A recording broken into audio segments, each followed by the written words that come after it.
Dubai और Iran में हो रहे बम धमाकों से आर्थिक स्थिति में होगा ह्रास। महिला कॉलेज के प्रिंसिपल डॉक्टर नरेंद्र पालित से बातचीत की महुआ खबर समाचार संजय श्रीवास्तव ने। जिस तरह से लगातार ईरान दुबई में बम धमाके हो रही हैं, उससे भोजपुर जिले से भी कई लोग बाहर जाकर रोजी रोटी कमा रहे हैं, जिनमें दहशत का माहौल है। इन धमाकों से आर्थिक क्षति भी हो रही है और एक मामला आता है जिसमें खनिज तेल पर कब्जा को लेकर भी यह बमबारी हो रही है। इस संबंध में आरा के महिला कॉलेज के प्रिंसिपल शिक्षाविद डॉक्टर नरेंद्र पालित ने महुआ खबर संवाददाता संजय श्रीवास्तव से बातचीत की। बहुत दहशत है, सुरक्षा की दृष्टि से मना किया गया है कि कोई बाहर जाए। और इस संदर्भ में हम महिला कॉलेज के जो प्रिंसिपल हैं हमारे साथ हैं, डॉक्टर नरेंद्र पाली जी हैं, उनसे हम बातचीत करेंगे। सर, ये युद्ध जो हो रहे हैं कितना घाटा है, ये बताइए, किस पर प्रभाव पड़ेगा? देखिए, यह युद्ध काफ़ी विनाशक रूप लेता जा रहा है और उसका प्रभाव आर्थिक, सामाजिक, बेरोजगारी की ओर पड़ने जा रहा है। यह जो युद्ध है वो खाड़ी देशों के लिए है, जहाँ की विश्व व्यवस्था वहाँ प्रभावित होती है, वहाँ के पेट्रोल तेल उत्पादन से।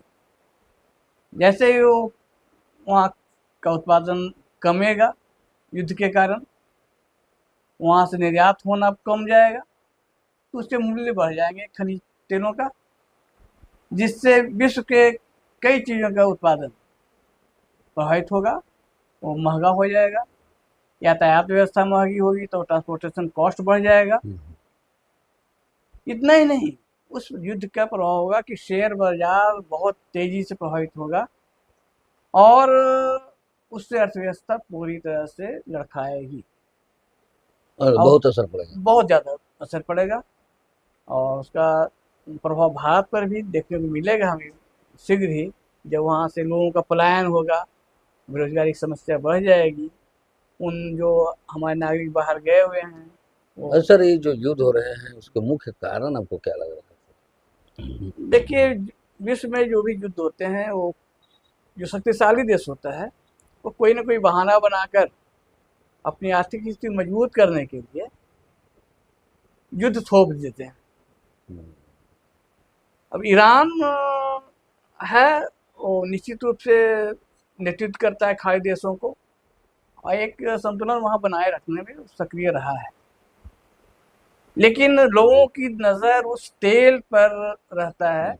यदि हम उस पर नियंत्रण कर लें तो हमारा वर्चस्व बना रहेगा, हम अपने तेल को सुरक्षित रखें और उस तेल को सस्ते में उपयोग करें। यही मंशा रहती है लोगों की। खासकर मैं चाहूँगा, अमेरिका की भी ये नीति रही है, शुरू से रही है, कि हम वहाँ नियंत्रण करें, अपने तेल को सुरक्षित रखें जो भविष्य में काम आएगा और हम उसके उत्पादन को उपयोग करते रहें। तो यहाँ पर मुख्य कारण जो आर्थिक कारण ही है कि हम अपने वर्चस्व को बनाए रखें। देखिए, अपने वर्चस्व को बनाए रखें, आर्थिक कारण। और सबसे बड़ी चीज़ है कि जो युद्ध होते हैं तो उसमें घाटे ही घाटे होते हैं, लोगों के जान माल की हानि होती है। कितने लोग तो अपने प्राण गंवा चुके हैं और इस बमबारी में अभी भी जारी है। दुबई सहित आसपास के इलाकों में बमबारी जारी है और जो भी लोग हैं वहाँ सहमे हुए हैं। लेकिन जो प्रधानमंत्री नरेंद्र मोदी हैं वो लगातार नज़र बनाए हुए हैं और हर एक गतिविधि पर ध्यान भी रखा जा रहा है। सुरक्षा एजेंसियों के द्वारा भी कहीं से ज़्यादा बात नहीं बढ़े उसका भी ध्यान रखा